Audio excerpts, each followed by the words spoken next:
నమస్తే, welcome to KK news. నేను శ్రీదేవి. రామోజీరావు హైదరాబాద్ లోని హయత్ నగర్ దాటిన తర్వాత అబ్దుల్లాపూర్ మెట్ మండలంలో రామోజీ ఫిలిం సిటీని నిర్మించారు.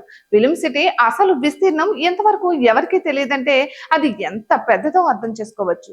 రామోజీ ఫిలిం సిటీ నిర్మాణం చంద్రబాబు ముఖ్యమంత్రిగా ఉన్నప్పుడే జరగగా వైఎస్ రాజశేఖర రెడ్డి అధికారంలోకి వచ్చిన తర్వాత మార్గదర్శి వ్యవహారం ఒక్కసారిగా వెలుగులోనికి వచ్చింది. ఇక అటు తర్వాత రామోజీ ఫిలిం సిటీకి సంబంధించిన అనేక విషయాలు బయటపడడంతో సంచలనంగా మారాయి. అప్పటిదాకా రామోజీ ఫిలిం సిటీ రామోజీరావు కష్టార్జితమని అందరూ అనుకున్నారు. అందులో అసైన్డ్ భూములు ఉన్నాయని, అవన్నీ పేదలకు ఇవ్వాలని నిర్ణయించారు.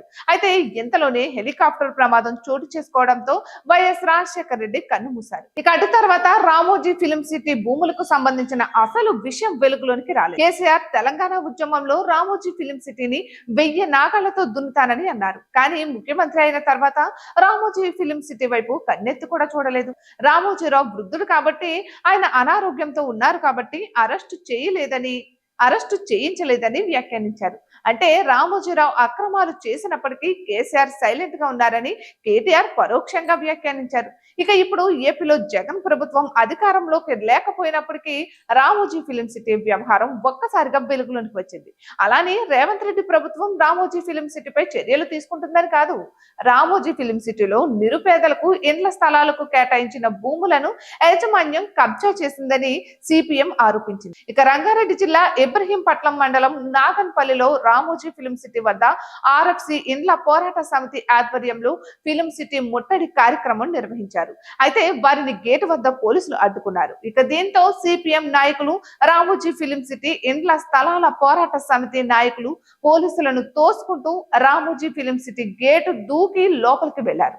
ఇక ఈ కార్యక్రమానికి కంటే ముందే జాన్ వెస్లీ కీలక వ్యాఖ్యలు చేశారు. పేదలకు ఇండ్ల స్థలాల కోసం ప్రభుత్వం కేటాయించిన భూమిని రామోజీ ఫిలిం సిటీ యాజమాన్యం దర్జాగా కబ్జా చేసింది. ప్రభుత్వ రోడ్డుకు అడ్డంగా గోడ కట్టి గేటు ఏర్పాటు చేసింది.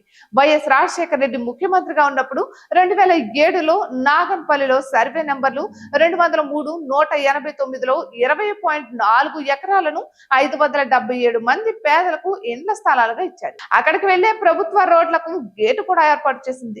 పేదల ఇళ్ల స్థలాల కబ్జాపై సిపిఎం నాయకులు ధర్నా చేయడంతో ఆ స్థలాలను పేదలకు అప్పగిస్తామని ఫిలిం సిటీ యాజమాన్యం నాడు చెప్పింది.